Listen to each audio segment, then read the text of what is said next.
Okay, so I didn't capture that on film because I'm an idiot, but yeah, I've just lost the clutch, so we just pulled into Starbucks, ironically, to let it cool down, so time for a coffee.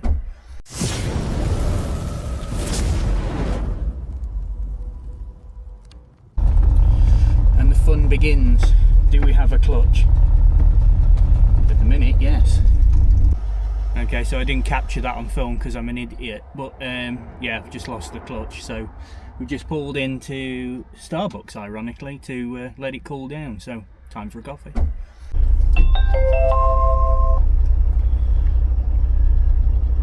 Okay, let's just realise that my ching chong is in the way. Right, okay, we've let it cool down at a Costa, so let's see how far we can get. This isn't a Costa, it's a Starbucks. And as we were stood, just having a chat while we were waiting for it to cool down, I noticed that the back bumper looked bent. And I thought, oh, she's bent my bumper.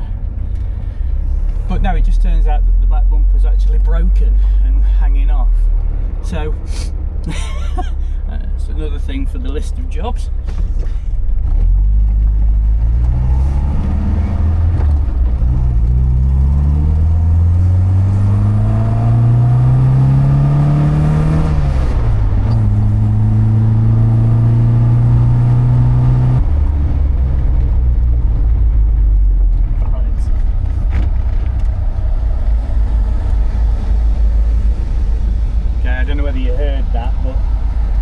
Basically having to try and match the speed of the engine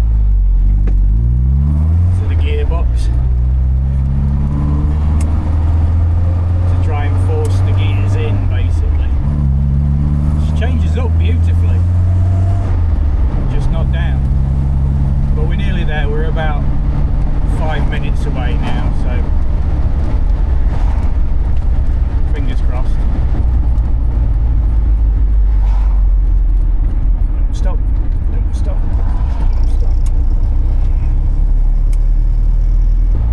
Almost there. Oh, I managed to get third without crunching. Almost mastered the downshift without a clutch.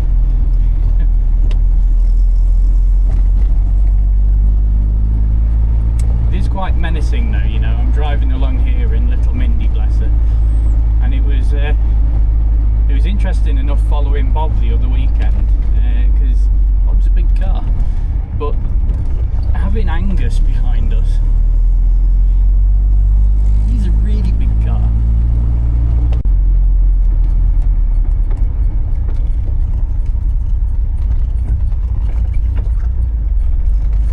Oh, I managed to get first. Okay, great success we've got here. Oh, that banging on the front is very bad.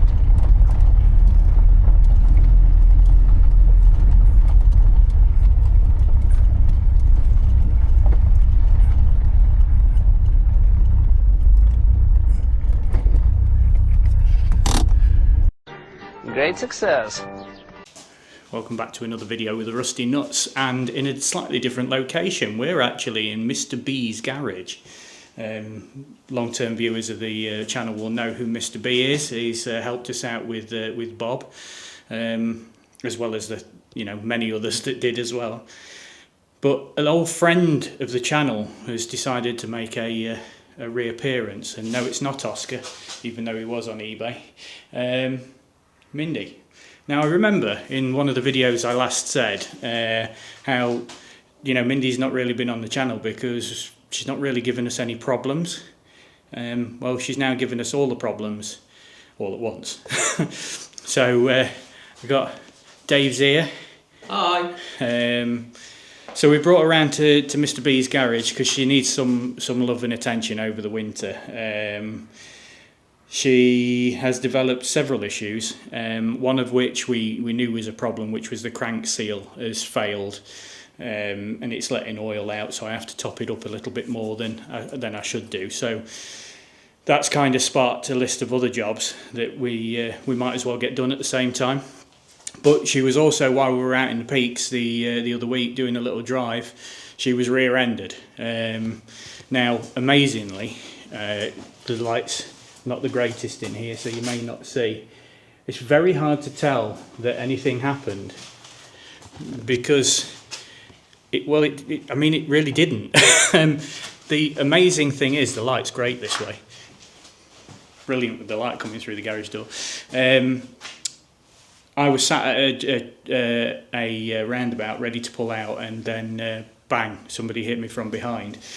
It did quite a lot of damage to the other car and bent the number plate on Mindy. That's literally it. So there is a little bit of work to be done on the back end, which means I need to take the rear bumper off. But the bumper's actually, as we were coming on the way here, wasn't it? Yeah. We were stood at Costa, Starbucks, trying to wait for the clutch to cool down before we did the last leg of the journey here, and it looked like it was bent. So I walked up to it to try and move it back upright, and then it turns out that actually it's just not attached. So I don't think it's anything to do with the accident. I think it's just that the bumper itself has rivets in it that holds the rubber bit to it. The metal bit is solid to the car, but the rubber has actually come away from that bit. So I need to fix that. We've got the crank seal needs fixing. I suspect the kingpin has failed. On the driver's side, so we need to investigate that. We've got a electrical gremlin that whenever I turn the lights on, the rear lights don't come on, so I have to go into the fuse box and mess around with it, and then they come on and they'll stay on as long as I leave the switch engaged. So I need to look at that. What else is there? There was a load of jobs, I've forgotten what there were, but there's quite a few. So the idea is that Dave's on holiday currently, and we did jokingly say to him, when he comes back, his garage is going to be full of our stuff. And it kind of is. Yeah. Cars, lots of other bits, haven't we? Yeah, we're just unloading Angus. That's just out here. Angus is residing next to the seed. We've got the engine crane and that in there because we're going to take the engine out. Back in the room. So when I did the engine last time, I suspect that I've damaged the oil seal when I put it in, and that's probably why it's failed. It's not Britpart. So the one thing that I didn't do is tidy up the engine bay. I kind of gave it a lick of paint and that was it. But I think while we're here and the engine's going to come out to do the various different bits, and I'm going to investigate the engine, make sure that it's all good. I got a boroscope from Lidl. Got a boroscope so we can have a look inside the engine, see how it is. We'll do those little bit of repairs, and while the engine's out, we're going to strip all of the engine bay and give it a tart up because it needs a new master cylinder, new clutch master. The clutch master cylinder, I don't think it's that's causing the problem. I think it's the slave cylinder, but if I'm doing the slave cylinder, I might as well do the master. And I'm going to do the same with the brake master as well. We'll put new brake lines in it, give it a clean up, and then we'll paint it and give it a bit of a tart up basically. She deserves a little bit of love. She hasn't had any for a while, so we might as well. So that's the sort of winter kind of project, as well as many others that we seem to be accumulating. There is the possibility that I might need a new kingpin assembly because I suspect the kingpin is failing, and that's what's causing the knocking, because it does feel a little loose. Kind of feels like a wheel bearing, but a wheel bearing wouldn't cause a knock, and it's had new drop links and all that sort of stuff on it, so it can't be drop links that's causing the issue. It's unlikely to be anyway, unless they've failed. So a couple of bits to do on it, and and we've got this sort of dry space, so I don't have to try and do it on the drive, because that's what I did with it first, and it's hard work. Plus, I don't, I know that Mick could probably tell us that we could use the workshop, but I don't want to take up any more room. He's already been fantastic with us and kind enough as it is, so I really don't want to start using his facilities to fix something that's not his problem. The only benefit of Mindy is she's so small. She's tiny, so this is a quite a good sized double garage. Yeah. And I'm sort of stood right in the corner now, and Dave's stood in the other corner. But she takes up no room. So the good thing is we'll be able to get the engine crane swung in. We can take the engine out easily, and we can do it all in the dry. Well, relatively dry. It's amazing, isn't it? A few holes. Imagine back in like the 60s. In here, you'd have 2 cars you could comfortably move around now. But if you put like the Seed in here as well, and then I don't know, like Angus, if you went in height wise, you'd be like that, trying to get between them. That's right. I mean, the Kia isn't like a massive car, but it does take up a big space in this garage. So, yeah, we're very lucky that Dave is. I mean, we're very lucky in general, aren't we? We've just been able to use space. My drive is big enough to do it, but it's a right faff. And if the weather's not on our side and all this sort of stuff, so that's the plan with Mindy. She's going to have some love as and when we can. We've got quite a lot of parts to buy. There is a little bit of expense to go down, so that'll just happen as and when. So we may do things like pull the engine and stuff like that while we wait for parts. And it really would suit a stainless steel exhaust, wouldn't it? I think stainless steel exhaust, manifold, everything, just... You manifold back? Yeah. And maybe wrap the manifold, yeah, keep the heat down, that'd be nice. So, if there's anybody out there that knows of a good stainless steel exhaust, Maniflow or something like that, anybody that can give us some pointers as to what's a good system. It's not an unlimited budget, so let's try and keep it sensible. But I would like to treat it to a bit of a better exhaust, because the hangers have started to rot out and stuff like that, as in the rubbers, not the metal. So I need to change a load of bits on it anyway. The manifold is blowing, so there's still the original cast manifold, so I suspect it's probably warped a little bit. I can sand it flat again and put a new gasket on it, but if we're at that stage, it'd be nice to put a stainless one on it. I think so. So, let us know in the comments if there's any good systems out there at a reasonable price.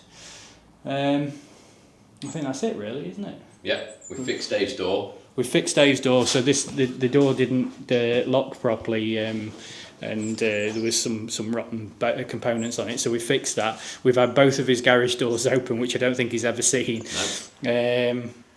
So yeah, we've got a good lot done in not a lot of time. Actually, it's been pretty good. Now we've just got to fill it with parts and tents and stuff. Yeah, so we've Thanks, got. Dave. Yeah, cheers, Dave. We've got the 9x9 from Trucks, Tanks and Firepower. Bert, I think it is, isn't it? That was what was written on it. Bert. So Bob and Bert. So we've got Bert to get it come out. That's going to sit in the shed or somewhere dry out the way, I think. And a couple of bits out of Bob as well, which we're not going to fill his garage completely, just mostly. Yeah. Yeah, we're going to go from there, because currently what Dave has in here, if you ignore my push bikes, which are in his garage anyway, that was the only thing Dave had in his garage. And when he gets back off holiday, he's going to have a full garage. I think we should maybe get a digger in, put a pit in. Oh yeah. I mean, the slab is... Take a while. I don't know how thick it is, but when you look at it from the back garden, it's massive, isn't it? Yeah. So yeah, anyway, that's what we got done. That's the plan with Mindy. There may be another project in here. We're not sure yet. We're just waiting to see what happens with that. But that is going to be a very, very long-term project, so that might be just parked up for a bit. We're going to try and tidy this up, make it a little bit watertight for Dave. Yeah, I think it's going to be a good space. I think you'll see this a little bit more on the channel. as well as mix and the other things that we do. The road trips will start to get a little bit more now that Bob's on the road. We've got a few more bits to do on Bob, haven't we? Yeah. Got that knocky tap it to sort out. Tappy tap it, which we'll sort out.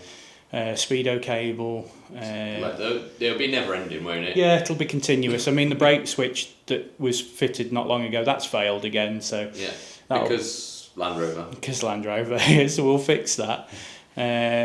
We've got a little video coming up with Mick that we're just trying to sort out now. I think that's it really, isn't it, for this one. So thanks very much for watching. It's only a short one, just telling you what we're doing and what's the plan. And we'll see you in the next one. All the links are in the description below as normal.